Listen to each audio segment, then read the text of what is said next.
आज एक नई शुरुआत का दिन है। आज टीवी इतिहास में एक नए कीर्तिमान का दिन है। 17 साल से न सिर्फ आज तक देश का नंबर 1 और सबसे भरोसेमंद चैनल रहा है, और वो है स्टडी विद मिस एंजल। आज़ादी आज़ादी आज़ादी आज़ादी की बात तो हम करते हैं, पर बहुत सारी चीज़ों से हम बंधे हैं। हम आज भी आज़ाद नहीं हैं, जिसकी वजह से हमने अपनी पहचान खो दी। किसी भी पहचान का सबसे महत्वपूर्ण हिस्सा होता है, और वो है भाषा। अंग्रेज़ों के जाने के बाद भारत के लोग आज तक आज़ाद नहीं हुए और अपने मन में ये वहम पाल कर बैठे हैं कि हम आज आज़ाद हैं। मानसिक तौर पर तो वो आज भी उनके तौर तरीक़ों से, उन अंग्रेज़ों के रहन सहन से बंधे हुए हैं। भारत अंग्रेज़ का तो ग़ुलाम नहीं रहा, पर उसके भाषाओं का ग़ुलाम आज तक है, और वो है अंग्रेज़ी, जिसका भारत आज भी ग़ुलाम बना हुआ है। आज़ादी के वक्त भारत की संख्या 33 करोड़ थी, जिनमें से सिर्फ 12% लोग ही पढ़े लिखे थे, और उनमें से 82% लोग अनपढ़ थे। उन 12% लोगों में से भी कुछ ही लोग थे जो अंग्रेज़ी बोलना जानते थे। फिर भी हमारे देश के पहले प्रधानमंत्री ने आज़ादी के वक्त अपना भाषण इंग्लिश यानी अंग्रेज़ी में ही देना उचित समझा। आपको ये बात जानकर हैरानी होगी कि चाइना में केवल 1% लोग ही ऐसे हैं जो इंग्लिश में बात करते हैं, और बाकी के 99% लोग अपने मातृभाषा में बात करते हैं। और वहीं जापान में केवल 2% लोग ही हैं जो इंग्लिश में बात करते हैं, और 98% लोग अपनी मातृभाषा में बात करते हैं। जबकि भारत में हम सभी भारतवासी इंग्लिश ना आते हुए भी उसी पर फोकस करते हैं, उसी को बोलने की कोशिश करते हैं। अभी आपके स्क्रीन पर एक वीडियो दिखाई जाएगी, कृपया उसे ध्यान से देखें और उस वीडियो को देखकर उससे क्या शिक्षा मिलती है उसे समझने की कोशिश करें, और वीडियो पूरा देखें। क्या हो रहा है? कुंजो रहने मिनट पैसे नहीं यार, क्या हो रहा है? Could you please tell me where is Great India Place? You go straight in, You go straighting, then big mall. then big mall. Yeah, Straighting. straight. তুমি আমি সাঙ্গী কথা বলবে किसी और से पूछ। 1 মিনিট কথা বলবে তুমি আমি সাঙ্গী किसी और से पूछ लीजिए। I want to go to Great India Place. Could you please tell me where is Great India Place? Mall Mall. Yeah. Taking सीधा Taking सीधा. सीधा सीधा Then मुड़िए लेफ्ट मुड़िए लेफ्ट. उसके बाद सीधा Then सीधा. सीधा Yep. So minute हैकुआ काट करे. हैं? So minute हैकुआ काट करे. नहीं समझ आ रहा। Can we talk? Where is Great India Place Mall? Great India. Left. Round. Straight. GIP. Straight. Thank you. तो इस वीडियो में आप लोगों ने देखा कि ये व्यक्ति किस तरह से लोगों से पूछ रहा है, हर भाषा में पूछने की कोशिश कर रहा है, बंगला में, तमिल में, हर भाषा में, लेकिन लोगों को वो भाषा नहीं आ रही है। तो लोग साफ साफ कह दे रहे हैं कि मुझे नहीं आती है, और सब हिंदी में ही जवाब दे रहे हैं। लेकिन जब ये व्यक्ति अंग्रेज़ी में पूछता है तो लोगों को अंग्रेज़ी ना आते हुए भी लोग अंग्रेज़ी में ही जवाब दे रहे हैं। आखिर इतना अंग्रेज़ी के प्रति लगाव क्यों? अंग्रेज़ों की गुलामी का असर सिर्फ हमारे भाषाओं पर ही नहीं, हमारी संस्कृति पर भी पड़ा है। एक वक्त था जब लोग अपनों को रास्ते पर देखते थे या कहीं भी मिलते थे तो उन्हें नमस्ते कहते थे, पर अब नमस्ते के बजाय गुड मॉर्निंग, गुड आफ्टरनून और गुड नाइट कहकर उन्हें अलविदा या उनका स्वागत करते हैं। आज लोगों को अपने से बड़ों को नमस्ते कहने में शर्म आती है कि लोग क्या कहेंगे कि ये नमस्ते कर रहा है। गुड मॉर्निंग और गुड आफ्टरनून कहने के बजाय ये नमस्ते कर रहा है। वो उन लोगों को, आज के लोगों को ये लगता है कि ये बहुत शर्म की बात है किसी को नमस्ते करना, जबकि वो ये नहीं जानते कि हमारी संस्कृति यही है। और इस कोरोना काल में और आज हम जो नहीं चाहते थे, हम भारत के लोग आज हम वही सब कर रहे हैं। किसी न किसी तौर तरीक़ों से आज हमें वही सब करना पड़ रहा है और वो सभी चीज़ें मना की गई हैं। हैंडशेक करना आज मना है, जो कि नमस्ते के बजाय लोग हैंडशेक किया करते थे, आज लोग नमस्ते कर रहे हैं।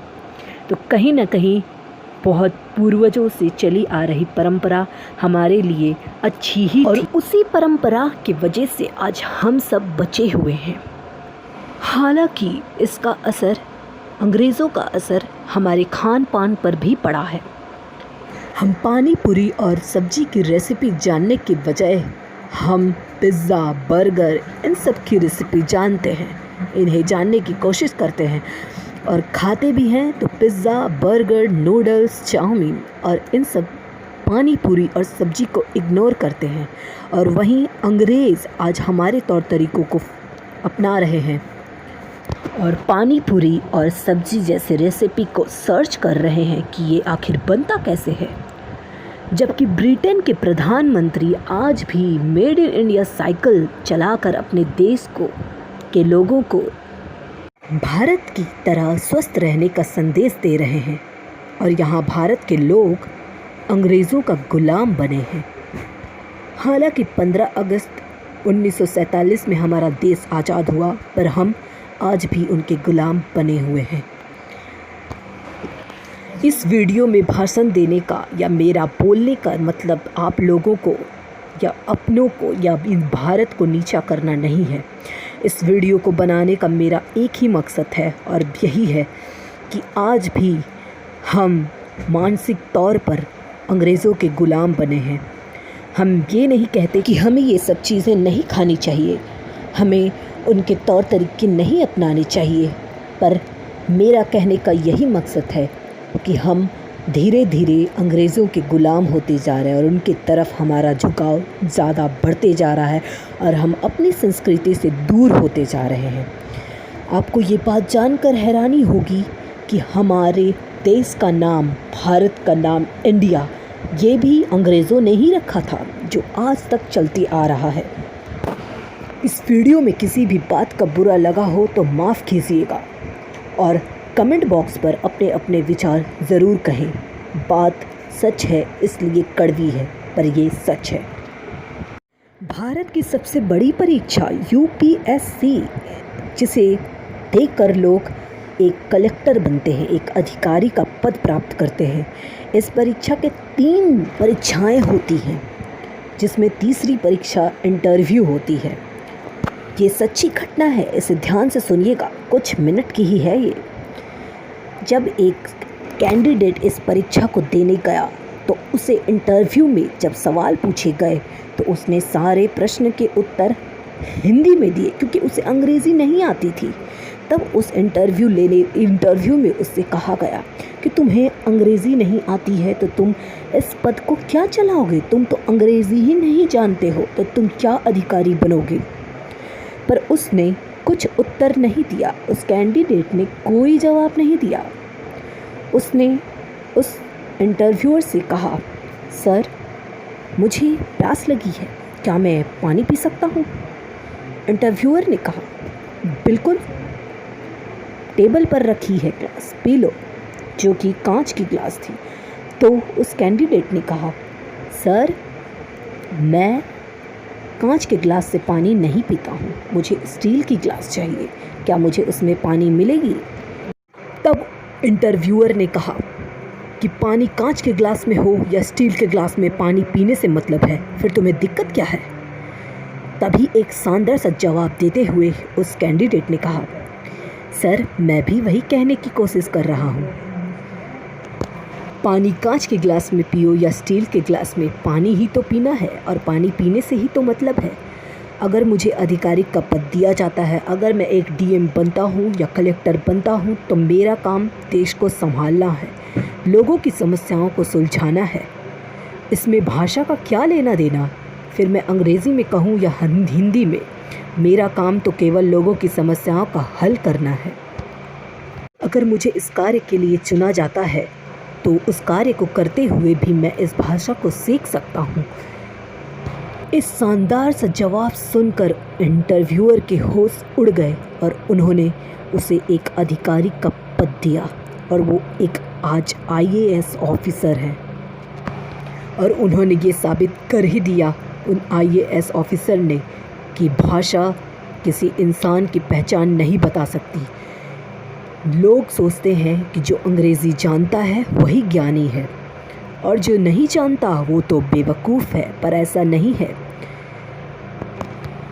ज़रूरी नहीं कि जिसे अंग्रेज़ी बोलनी नहीं आती उसके पास ज्ञान कम है, ऐसा बिल्कुल भी नहीं है। और ये भी ज़रूरी नहीं कि जिसे अंग्रेज़ी बोलने आती है वही सबसे ज़्यादा ज्ञानी है। यह तो केवल एक भाषा है जिसे कोई कभी भी सीख सकता है। इसे लेकर इतना परेशान होना या खुद को बेकार समझना बिल्कुल ही गलत है। तो खुद को कभी भी कमज़ोर ना समझें केवल एक भाषा के कारण, बल्कि खुद पर गर्व करें कि आप अपनी मातृभाषा को बोल पाते हैं। शर्म की बात तो तब होगी कि जिस शहर में रहकर हम अपने मातृभाषा को ही ना बोल पाएँ। आज लोग गर्व से छात्राएँ जब परीक्षा देने जाते हैं तो गर्व से कहते हैं कि मैं हिंदी में फ़ेल हो गया क्योंकि मुझे हिंदी नहीं आती थी। उन्हें बोलने में जरा भी संकोच नहीं होता, पर वो ये नहीं जानते कि हिंदी मातृभाषा है और इसे ना आना यही शर्म की बात है। उनके लिए तो गर्व यही होता है कि मुझे अंग्रेज़ी बोलनी आती है, अंग्रेज़ी लिखनी आती है, पढ़नी आती है। फिर हिंदी आए या ना आए इससे